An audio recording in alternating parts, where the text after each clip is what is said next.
আসসালামু আলাইকুম, সবাই কেমন আছেন? আজ সকালে মাহাদি তার নানির বাড়িতে বৃষ্টি হচ্ছে, তাই ভিডিও করতেছিলাম। আজকে সকাল সকাল খুব বৃষ্টি, একদম গাছের পাতাগুলা খুব নড়তেছিল এবং আবহাওয়াটা অনেক তারপর বৃষ্টি মোটামুটি যখন শেষ হলো তখন মাহাদি দোতলা থেকে নিচে নামতেছে।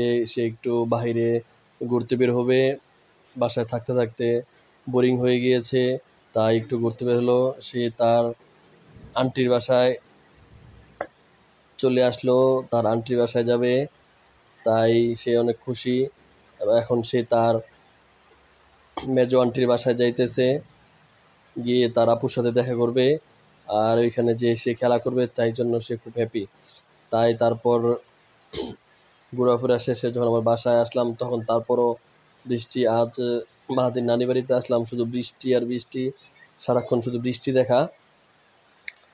তাই আজকে দিনটাও ভালো, খুব ঠান্ডা ছিল, আবহাওয়াটাও ভালো। এই রৌদ্রের কারণে যে তীব্র গরম ছিল, গরমটাও খুব কম। তাই বৃষ্টিতে বসে বসে